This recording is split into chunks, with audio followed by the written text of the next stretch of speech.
আসসালামু আলাইকুম বন্ধুরা, ইউটিউবে 2022 সালে কিন্তু আমাদের জন্য খুব খারাপ একটা সিজন যাচ্ছে। এখানে আমাদের ভিডিও আপলোড দিলে কিন্তু একটা ভিডিওতে ভিউজ আসে না। তার ভিতর ঘন ঘন যে মনিটাইজেশন সিস্টেমটা আছে বা পলিসিটা আছে, এটা ঘন ঘন আপডেট হচ্ছে। আজকে একটা জটিল এবং খুব খারাপ একটা খবর নিয়ে আপনাদের কাছে আসলাম, মনিটাইজেশন আপডেট নিয়ে। তো এটা জানতে হলে আমার পুরো ভিডিও দেখুন এবং অবশ্যই আমার চ্যানেলে যারা নতুন অবশ্যই আমার চ্যানেলটা সাবস্ক্রাইব করে দিবেন এবং সবার আগে ভিডিও পেতে পাশে থাকা বেল আইকনে ক্লিক করবেন। তো কথা না বাড়িয়ে মূল কথা আসা যাক। আজকে ভিডিওটা অল্পতেই শেষ করে দিব। মূল কথা আসি, ইউটিউবে যখন আমাদের আইডি মনিটাইজ হয়, চ্যানেল মনিটাইজ হয়, তখন আমাদের একটা অ্যাডসেন্স অ্যাকাউন্ট ক্রিয়েট হয়। আর ওই অ্যাডসেন্স অ্যাকাউন্টে তখন দুইটা ভেরিফিকেশন লাগে। প্রথম হচ্ছে আইডি ভেরিফিকেশন, দ্বিতীয় হচ্ছে অ্যাড্রেস ভেরিফিকেশন। আর আমাদের অ্যাডসেন্স অ্যাকাউন্টে যখন $10 কমপ্লিট হয় বা $10 ইনকাম হয় ইউটিউব থেকে, তখন আমাদের এখানে একটা ভেরিফিকেশন করা লাগে। ওইটার মধ্যে 5টা ধাপ থাকে, আপনি 5টা ধাপে এখানে ভেরিফিকেশন করতে পারবেন। কিন্তু বর্তমানে এটার মধ্যে অনেক বড় একটা পরিবর্তন এসেছে। আগে 5টা ভেরিফিকেশন কি ছিল?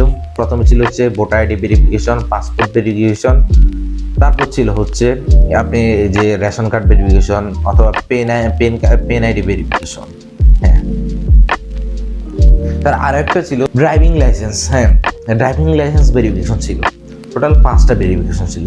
কিন্তু তারপর 2020-21 সাল যেটা ছিল, ওইটার মধ্যে কিন্তু আমাদের একটা ভেরিফিকেশন কমে গেছে, 4টা করছে। সেটা কি কি? Passport verification, voter ID verification, driving licence verification, PAN ID verification. কিন্তু বর্তমানে আজকে যে ইউটিউবে আপডেটটা দিয়েছে, ওটার মধ্যে কিন্তু আপনার পেন আইডি ভেরিফিকেশনটা ক্যান্সেল করে দিয়েছে। আমাদের অনেকের আছে 18 বছর হয় নাই, ভোটার আইডি কার্ড নাই, অথবা আমরা যারা ড্রাইভিং লাইসেন্স নাই বা ড্রাইভিং পারি না, তাদের কোনো ড্রাইভিং লাইসেন্স নাই, ড্রাইভিং লাইসেন্স নিতে অনেক করতে হয়। কিন্তু এখানে আমাদের পেন আইডিটা অনেক কাজে লাগতো, কিন্তু এখন পেন আইডি ভেরিফিকেশনটা ক্যান্সেল করে দিয়েছে ইউটিউব। এটার মধ্যে আমাদের অনেকেই কিন্তু পাসপোর্ট আইডি নাই, তো একটা পাসপোর্ট বানাতে অনেক ঝামেলা করা লাগে, অনেক কিছু লাগে, পাসপোর্টের মেয়াদ চলে যায়। ওই জন্য আমাদের অনেকেরই কিন্তু পাসপোর্ট নাই। এখন আমাদের জন্য এটা অনেক বড় সমস্যা হয়ে দাঁড়িয়েছে যে পেন আইডি ভেরিফিকেশনটা চলে গেছে। তো এটা কিন্তু ইউটিউবের আসলে এটা আশা করা যায় না। 2022 সালে কিন্তু আমাদের সবার জন্য মন্দা চলতেছিল, কারণ এখানে ভিডিও আপলোড দিলে ভিউজ হয় না, সাবস্ক্রাইব আসে না, অনেক অনেক সমস্যা। এর ভিতরে ইউটিউব আরেকটা দিয়ে দিল মনিটাইজেশন আপডেট। এটা অত্যন্ত দুঃখের ব্যাপার, আসলে কিছুই করার নাই। তো যাই হোক, আজকের ছিল এই আপডেটটা।